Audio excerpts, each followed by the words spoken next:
4 साल की तन्हाई, एक वॉलीबॉल साथी और एक अधखुला पार्सल।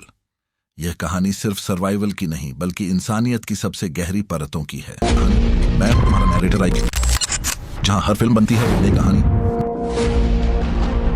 और आज हम समझेंगे उस कहानी को। एक आदमी अपने दांत की कीड़ा निकालने के लिए स्केट का इस्तेमाल करने वाला था। उसने पहले शीशे में सही जगह देखी, फिर बर्फ के जूते की नुकीली धार को मुंह में दबाया और एक पत्थर उठाकर जोर से उस पर मारा। दांत से छुटकारा मिलने के बाद जैक ने पेड़ से गिरे नारियल इकट्ठा किए और सोचा कि पहले नारियल के गूदे से काम चलाया जाए। लेकिन चाहे जितना भी नारियल को तोड़ने की कोशिश की, वह नहीं टूटा। पत्थर तक चूर चूर हो गया। आखिरकार उसने एक धारदार टुकड़े से नारियल की ऊपरी परत काटी और हाथों से खोल लिया। पर जैसे ही उसने जोर से मारा, नारियल खुल तो गया, लेकिन उसका सारा पानी बह गया। दूसरी बार उसने नुकीले पत्थर से एक छेद बनाया और उस छेद से नारियल का पानी पिया। इससे उसकी थोड़ी ताकत वापस आई। फिर वह ऊंचे पहाड़ पर गया ताकि इलाके का जायजा ले सके। उसने देखा कि चारों ओर समुद्र ही समुद्र है, न कोई इंसान और न ही कोई जानवर। जब वह हताश हो गया, तब उसे समुद्र में कुछ तैरता नजर आया।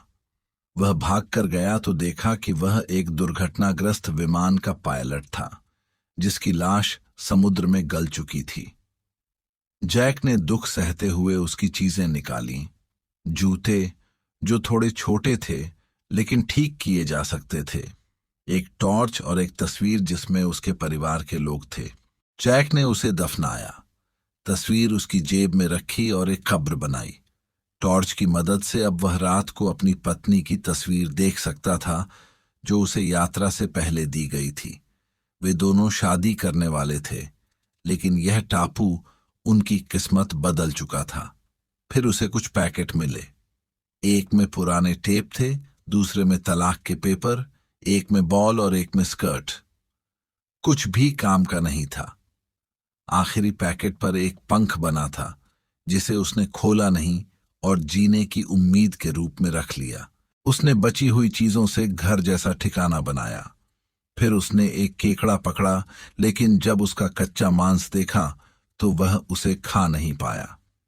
इसके बाद उसने लकड़ी से आग जलाने की कोशिश की, लेकिन थक कर गिर गया।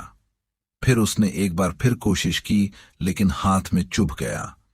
उसने गुस्से में लकड़ी फेंकी और बॉल को दूर फेंका।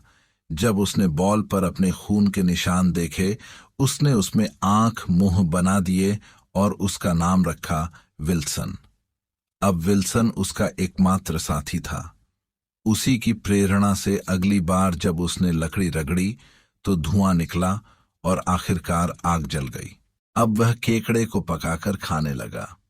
फिर उसने विल्सन से बात की और निष्कर्ष निकाला कि अनलेस कोई पूरी पैसिफिक महासागर को ढूंढे, कोई उसे नहीं ढूंढ पाएगा।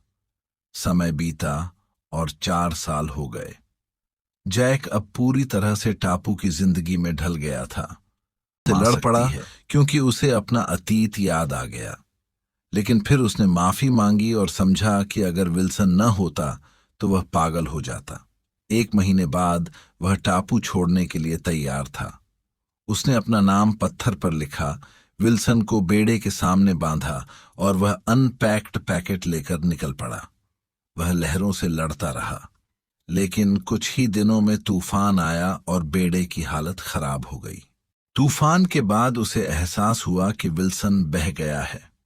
वह उसे नहीं पकड़ पाया और विल्सन खो गया। विल्सन को खोकर वह टूट गया और माफी मांगता रहा। लेकिन तभी एक बड़ा जहाज उसकी तरफ आया।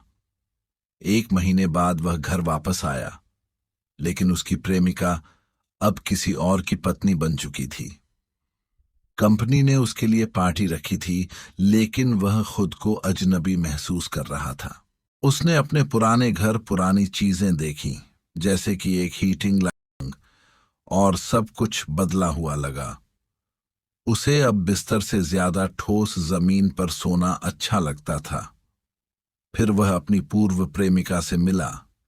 दरवाजे पर दोनों गले लगे, लेकिन समझ चुके थे कि अब सब कुछ बदल चुका है।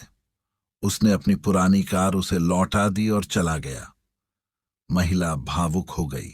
अंत में जैक ने एक नया विल्सन खरीदा और उस अनखुले पैकेट को लेकर उसके मालिक के घर गया।